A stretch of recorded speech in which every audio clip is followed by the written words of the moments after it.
Title காது வலி.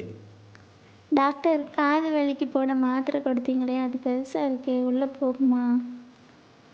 மாத்திரை போட்டு தண்ணி விட்டால் உள்ளே போகுமா? சின்ன வயசுல என் காதை தண்ணி போனதுக்கு ஒரு மாதம் எனக்கு காதே கேட்கல சார். அதுதான் தண்ணி விட யோசிக்கிறேன். வேணும்னா மாத்திரையை பவுடர் பண்ணி போடவா? எம்மா, அது வாய் வழியாக தான் சாப்பிட்ணுமா?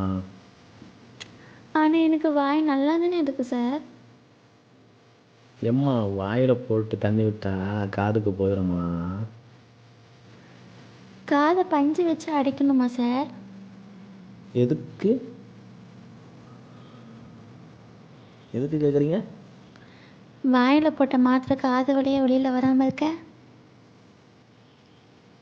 எம்மா, நீ எப்போவுமே இப்படி தானா? இல்லை சார், மருந்து விடும்போது மட்டும் பஞ்சு வச்சுப்பேன் சார். என்னத்தையோ வச்சுக்கோமா, கிளம்புமா நீ.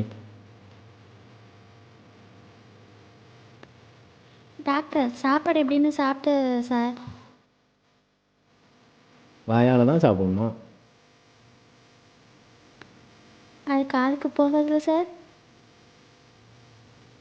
ஏம்மா, நம்ம வாயில் சாப்பிட்றது எல்லாமே வயிற்றுக்கு தாம்மா போகும். அப்போ மாத்திரை காதுக்கு போகாத சார்? திரும்பவும் முதல்ல இருந்தா போகும்மா. நீ இப்போ போகலைன்னா எனக்கு இப்போ பேதி போகும், அதுக்கப்புறம் என் உயிர் போகும். அப்போ நீங்கள் செத்து போனால் வேறு டாக்டர்கிட்ட என் காதுக்கு மருந்து வாங்கணுமா சார்?